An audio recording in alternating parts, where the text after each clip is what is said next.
தாவேகா கட்சியினர் கேட்ட இடத்தை நாங்க ஒதுக்கி இருக்கிறோம். 11 நிபந்தனைகளை விதித்திருந்தோம். அதுல 2 மட்டும்தான் அவங்க நிறைவேற்றி இருந்தாங்க. 9 நிபந்தனைகளை அவங்க மீறி இருந்தாங்க. புசி ஆனந்த் மேலையும் நிர்மல்குமார் மேலையும் இது போன்ற நபர்கள் மேல நீங்க வழக்கு போட்ட நீங்க விஜய் மீது ஏன் வழக்கு பதிவு செய்யவில்லை? இது என்ன மாதிரியான கட்சி அப்படிங்கறத புரிந்து கொள்ள முடியாத அளவுக்கு இருக்கு. சம்பவத்திற்கு பொறுப்பேற்றுக் கொள்ளாம தலைமறைவாவது அப்படிங்கிறது ஏற்றுக்கொள்ள முடியாது. உங்களுக்கு இதுல எந்த பொறுப்புமே இல்லையா? உங்க தொண்டர்கள் எந்த குற்றமுமே செய்யவில்லை. 105 பேருக்கு மேல வாக்குமூலம் பெறப்பட்டிருக்கு. இது வழக்கினுடைய இந்த துவக்க நிலையிலேயே வேற ஒரு விசாரணை அமைப்புக்கு மாற்றணும் அப்படிங்கிற அந்த கோரிக்கை பொருத்தமற்ற. அங்குசம் நேயர்களுக்கு வணக்கம். கரூர் கொடுந்துயரம் தமிழக எல்லையை தாண்டி இன்று பரவலாக பேசப்படக்கூடிய ஒரு விவகாரமாக மாறியிருக்கு. இந்த விவகாரம் குறித்து பல்வேறு கோரிக்கைகளுடன் சென்னை உயர்நீதிமன்றத்திலையும் மதுரை உயர்நீதிமன்ற கிளையிலையும் அடுத்தடுத்து பொதுநல வழக்குகள் தாக்கல் செய்யப்பட்டிருக்கு. அதுல சென்னையைச் சேர்ந்த PH தினேஷ் அப்படிங்கிறவரு சென்னை உயர்நீதிமன்றத்துல ஒரு வழக்கை தொடுத்திருந்தாரு. அதாவது தாவேக்கான்னு கிடையாது, பொதுவில் அரசியல் கட்சிகள் இது போன்று பொது இடங்கள்ல ரோட் ஷோ நடத்துறது, பொதுமக்கள் பெருமளவு கூடக்கூடிய இது போன்ற விவகாரங்கள்ல போதுமான வழிகாட்டு நெறிமுறைகளை வகுக்க வேணும். அதுக்கப்புறம் தான் எந்த கட்சி இருந்தாலும் ரோட் ஷோ நடத்துறதுக்கு அனுமதி கொடுக்கணுங்கிற ஒரு கோரிக்கையோட அந்த வழக்கு தாக்கல் செய்யப்பட்டது. அந்த வழக்கினுடைய விசாரணை சென்னை உயர்நீதிமன்றத்தினுடைய நீதியரசர் N. செந்தில்குமார் அவர்கள் முன்பாக விசாரணைக்கு வந்தது. அப்போது அரசு தரப்புல ஆஜரான கூடுதல் தலைமை வழக்கறிஞர் J. ரவீந்திரன் வழிகாட்டு நெறிமுறைகள் வகுக்கிற வரைக்கும் எந்த கட்சிக்கும் நாங்க அனுமதிக்க மாட்டோம் தரப்பு விளக்கமாக அளிச்சிருந்தாரு. கூடுதலா காவல்துறை தரப்புல ஆஜராயிருந்த அரசு தரப்பு வழக்கறிஞர் அசன் முகமது ஜின்னா அவங்க சில கருத்துக்களை முன்வைச்சிருந்தாங்க. தாவேகாவுடைய கரூர் மாவட்ட செயலாளர் மதியழகன், நகர செயலாளர் பவுன்ராஜ் ஆகிய 2 பேர் கைது செய்யப்பட்டிருக்கிறாங்க. பொதுச் செயலாளர் புசி ஆனந்த் மற்றும் துணை பொதுச் செயலாளர் நிர்மல்குமார் ஆகியோரை நாங்க தேடிட்டு இருக்கிறோம் அப்படிங்கிற ஒரு தகவலை சொன்னாங்க. அப்ப இந்த இடத்துல நீதியரசர் N. செந்தில்குமார் சில விஷயங்களை பதிவு பண்ணாங்க. முதல்ல அந்த கூட்ட நெரிசல்ல சிக்கி இறந்து போன அந்த 49 குடும்பங்களுக்கும் அந்த அவர்களுடைய இழப்பிற்கு நீதிமன்றத்துல ஒரு ஆழ்ந்த இரங்கல் தெரிவிக்கப்பட்டது. அதனைத் தொடர்ந்து இந்த சம்பவம் தொடர்பான வீடியோக்களை பார்க்கும் பொழுது ரொம்ப வேதனையா இருக்குது. இந்த சம்பவத்துல 2 பேரை மட்டும்தான் நீங்க கைது செய்திருக்கிறீங்களா, மிச்சம் பேரை ஏன் கைது செய்யல அப்படிங்கிற ஒரு கேள்வியை முன்வைத்திருந்தாரு. குறிப்பா காவல்துறை கண்மூடி கொண்டிருக்க முடியாது அப்படிங்கிறதையும் அவர் கேள்வியா எழுப்பியிருந்தாரு. எல்லாருமே சம்பவ இடத்துக்கு வந்திருக்கிறாங்க. முதல்வரில் இருந்து பாரத பிரதமர் வரைக்கும் இதற்கு கண்டனம் தெரிவித்திருக்கிறாங்க. பல்வேறு அரசியல் கட்சி பிரமுகர்கள் நடந்த சம்பவ இடத்திற்கு விரைந்திருக்காங்க. பாதிக்கப்பட்ட மக்களுக்கு நேரில் சென்று ஆறுதல் கூறியிருக்கிறாங்க. ஆனா விஜயினுடைய நிர்வாகிகள் இருந்து தாவேகாவினுடைய நிர்வாகிகள் இருந்து அதனுடைய தலைவர் வரைக்கும் இதற்கு எந்த விதத்திலையும் பொறுப்பெடுத்துக் கொள்ளாமல் அவர்கள் பின்வாங்கி சென்றிருக்கிறாங்க அப்படிங்கிற ஒரு விஷயத்தை பதிவு பண்ணியிருக்காரு. அடுத்தது அந்த வீடியோ அப்படிங்கிற அந்த விவகாரத்தை பார்க்கும் பொழுது அந்த விஜயினுடைய அந்த பிரச்சார வாகனத்தில் சிக்கி தாவேகாவுடைய தொண்டர்கள் சரிந்து விழக்கூடிய 2 காட்சி பதிவுகள்ங்கிறது பரவலா வெளியாகி இருந்தது. ஒண்ணு, அந்த வாகனத்தினுடைய முன் சக்கரத்திலேயே ஒரு 2 வீலர் சிக்கி அப்படியே சரிஞ்சு விழுவாங்க. இன்னொரு பக்கம் வண்டியில பின்தொடர்ந்து வரவங்க அடுத்தடுத்து அந்த லாட்டரி சீட்டு சரிந்து விழுவது போல விழுந்த காட்சிகளை பார்த்திருந்தோம். அப்ப இந்த சம்பவத்தை அடிப்படையாக வைத்து ஏன் அந்த வாகனத்தின் மீது நடவடிக்கை எடுக்கல?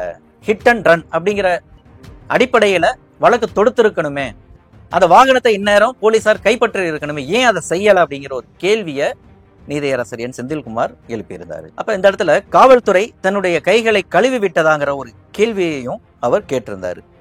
அப்ப காவல்துறை இப்படி இருக்கு அப்படின்னு சொன்னா நீதிமன்றமும் அது போலவே கண்மூடி வேடிக்கை பார்த்து கொண்டிருக்காது அப்படிங்கிற ஒரு கருத்தை பதிவு செய்திருக்கிறாரு. இந்த இடத்துல அரசு தரப்புல ஒரு வாதத்தை முன்வைச்சாங்க.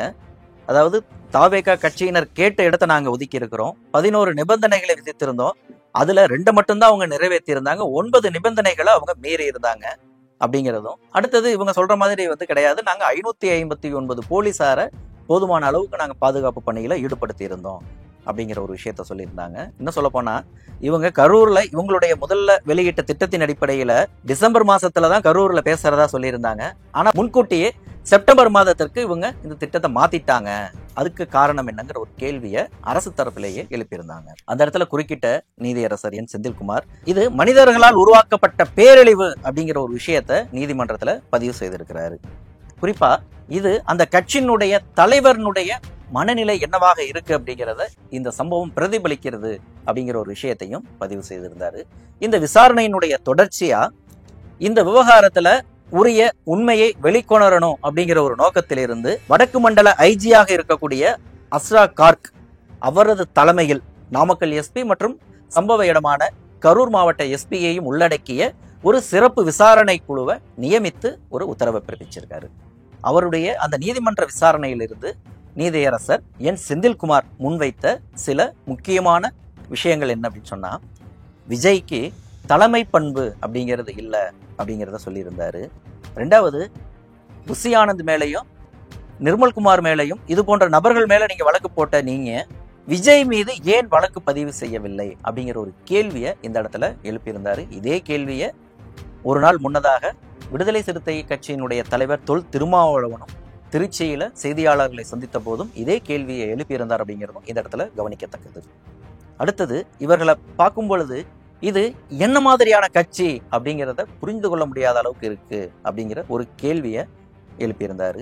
கரூர் சம்பவம் மனிதனால் ஏற்படுத்தப்பட்ட பேரிடர் அப்படிங்கிறத பதிவு செய்திருக்கிறாரு. அடுத்தது, சம்பவம் நடந்த பிறகு சம்பவத்திற்கு பொறுப்பேற்றுக் கொள்ளாம தலைமறைவாவது அப்படிங்கிறது ஏற்றுக்கொள்ள முடியாது அப்படிங்கிற விஷயத்த சொல்லியிருக்காரு. இது ஒரு கட்டுப்படுத்தப்படாத கலவரம் போல நடந்திருக்குது அப்படிங்கிற விஷயம் மட்டும் இல்லாம நிகழ்ச்சி ஏற்பாட்டாளர்களுக்கு அரசு கருணை காட்டுகிறதா அப்படிங்கிற ஒரு கேள்வியை அவர் மையமா எழுப்பியிருக்காரு. அதை விட மிக முக்கியமா சமூக வலைதளங்கள்ல ஒரு புரட்சி வசனங்களை பதிவிட்ட ஆதவ் அர்ஜுனாவுக்கும் குட்டு வச்சிருக்கிறாரு நீதியரசர் என் செந்தில்குமார்.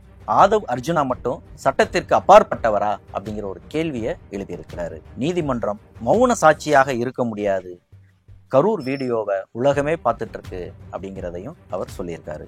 இதனைத் தொடர்ந்து அதே அவருடைய அமர்வுல இன்னொரு வழக்கு, நாமக்கல் மாவட்ட செயலாளர் சதீஷ்குமார் மீது நாமக்கல் போலீசார் வழக்கு தொடுத்திருந்த நிலையில அவர் முன்ஜாமீன் கேட்டு ஒரு வழக்கை தாக்கல் செய்திருந்தாரு.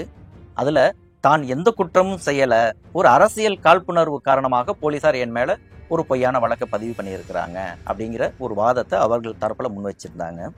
அப்ப அந்த இடத்துல அந்த விசாரணையில இருதரப்பு வாதங்களையும் கேட்ட நீதியரசர் என் செந்தில்குமார், தனியார் மருத்துவமனையின் மீது தாக்குதல் நடத்தப்பட்டிருக்கு, தொண்டர்கள் அந்த அளவுக்கு அதுல ஈடுபட்டிருக்கிறாங்க.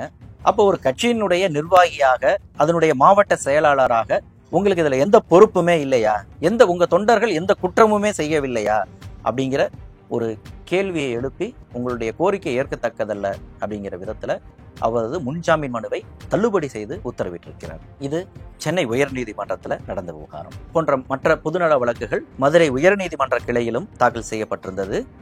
கே ரமேஷ், செந்தில் கண்ணன், கதிரேசன், பிரபாகர பாண்டியன், பாஜகவை சேர்ந்த வழக்கறிஞர் GS மணி, ML ரவி, தங்கம் ஆகிய 7 நபர்கள் தனித்தனியாக பல்வேறு கோரிக்கைகளுடன் அந்த பொதுநல வழக்கை தாக்கல் செய்திருந்தாங்க.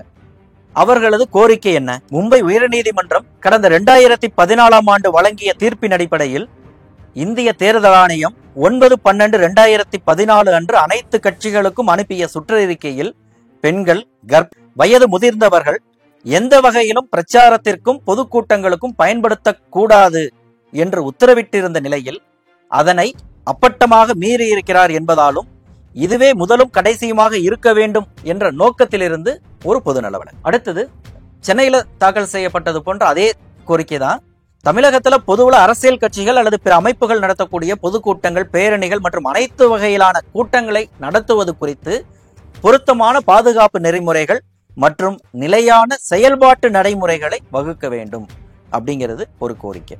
குறிப்பா இதுக்கு கூடுதலா இன்னொரு வாதம் என்ன முன்வைக்கிறாங்கன்னா, தேசிய பேரிடர் மேலாண்மை NDMA, தேசிய பேரிடர் மேலாண்மை நிறுவனம் NIDM மற்றும் காவல் ஆராய்ச்சி மற்றும் மேம்பாட்டு பணியகம் BPRD ஆகிய அமைப்புகளின் சார்பில் பல்வேறு தருணங்களில் கூட்ட மேலாண்மை குறித்தான வழிகாட்டுதல்கள் வழங்கப்பட்டிருக்கின்றன. இவற்றை கருத்தில் கொண்டு ஒருங்கிணைந்த முறையிலான கூட்டங்களை ஒழுங்குபடுத்துவதற்கான பொருத்தமான வழிகாட்டு நெறிமுறைகளை வகுக்க வேண்டும் அப்படிங்கிறது 2வது கோரிக்கை. என்ன சொல்ல போனா, போதுமான அல்லது பாதுகாப்பு மற்றும் முன்னெச்சரிக்கை நடவடிக்கைகளை உறுதி செய்யறதுக்காக இது போன்ற நிகழ்ச்சிகளை யார் ஏற்பாடு செய்யறாங்களோ அவங்க கிட்ட இருந்து பாதுகாப்பு வைப்பு தொகை டெபாசிட்டை முன்கூட்டியே வாங்கணும். அவங்கள்ட்ட இழப்பீட்டு பத்திரங்களை முன்கூட்டியே வந்து எழுதி வாங்கணும். ஒருவேளை கரூர்ல நடந்த மாதிரி இது போன்ற சம்பவங்கள் எதுவும் நடந்தது அப்படின்னு சொன்னா அந்த பாதிக்கப்பட்ட மக்களுக்கு இழப்பீடு கொடுப்பதற்கு ஏற்ப இந்த ஏற்பாட்டை செய்யணுங்கிற ஒரு கோரிக்கையோட இன்னொரு மனு. அடுத்தது சென்னையிலே முன்வைத்தது போல இந்த விவகாரம் குறித்து ஒரு தீர்க்கமான முடிவு வரைக்கும் எந்த கட்சிக்கும் இது போன்ற ஒரு பொதுமக்கள் சந்திப்பு கூட்டங்கள் நடத்துவதற்கு தமிழகம் முழுவதுமே அனுமதி வழங்கக்கூடாது அப்படிங்கிற ஒரு கோரிக்கை. இந்த கோரிக்கையின் அடிப்படையில தான் தற்போது எதிர்க்கட்சி தலைவர் எடப்பாடி பழனிசாமியினுடைய அடுத்தடுத்த 2 பிரச்சார கூட்டங்களுக்கான அனுமதியை தமிழக போலீசார் மறுத்திருக்கிறாங்க நீதிமன்ற உத்தரவின் அடிப்படையில். அடுத்தது இந்த வழக்கை சிபிஐ விசாரணைக்கு மாற்றி உத்தரவு. இப்ப இந்த கோரிக்கைகளோட இது போன்ற 7 நபர்கள் தனித்தனியாக தாக்கல் செய்யப்பட்ட இந்த மனுக்கள் அனைத்தும் நீதியரசர் தண்டபாணி மற்றும் ஜோதிராமன் ஆகியோர் அடங்கிய அமர்வு முன்பாக விசாரணைக்கு வந்தது. அரசு தரப்புல வழக்கறிஞர் ரவீந்திரன் அவர்களும் உள்துறை செயலாளர் தரப்புல மூத்த வழக்கறிஞர் என்ஆர் இளங்கோ அவர்களும் ஆஜராகி தங்களுடைய வாதங்களை முன்வைச்சாங்க. இந்த வழக்கினுடைய விசாரணையின் நிறைவா நீதியரசர் தண்டபாணி அமர்வு இந்த வழக்கு புலனாய்வுக்கு எடுத்துக்கொள்ளப்பட்டு 1 வாரம் தான் ஆகுது. வழக்கினுடைய இந்த துவக்க நிலையிலேயே வந்து வேறொரு விசாரணை அமைப்புக்கு மாற்றணும் அப்படிங்கிற அந்த கோரிக்கை பொருத்தமற்றது அப்படின்னு சொல்லிட்டு அந்த சிபிஐக்கு மாற்றணுங்கிற கோரிக்கையை அந்த அமர்வு நிராகரித்திருக்கு. அடுத்து இந்த வழிகாட்டு நெறிமுறைகள் அரசு தரப்புல வகுக்கும் வரையில் எந்த கூட்டத்திற்கும் அனுமதி வழங்க தடை விதிச்சிருக்கிறாங்க.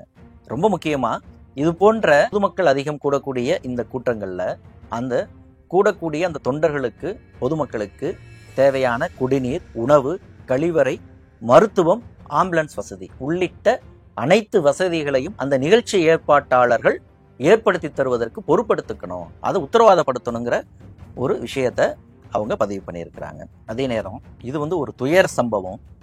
இந்த நேரத்துல நீதிமன்றத்தை அரசியல் மேடையாக்க முயற்சி செய்யாதீங்க அப்படிங்கிற ஒரு வாதத்தையும் அவங்க முன் வச்சிருக்கிறாங்க. அந்த வழக்குல புஷி ஆனந்த் மற்றும் நிர்மல்குமார் தரப்புல என்ன வாதங்கள் முன்வைத்தாங்கன்னா, இந்த சம்பவத்துக்கு முழுக்க முழுக்க காரணம் போலீஸ்காரங்க தான். அந்த கூட்டத்துக்குள்ளார குண்டர்கள் உள்ள புகுந்துட்டாங்க, அவங்க தான் இந்த ஒரு அசம்பாவிதத்தை நடத்திட்டாங்க, அவங்க தான் எங்க தலைவர் விஜய் மேல செருப்ப வீசினாங்க, நம்பர் இல்லாத ஆம்புலன்ஸ் அந்த கூட்ட நெரிசலுக்குள்ளார சம்பந்தம் இல்லாம உள்ள வந்துட்டு போயிட்டு இருந்தது.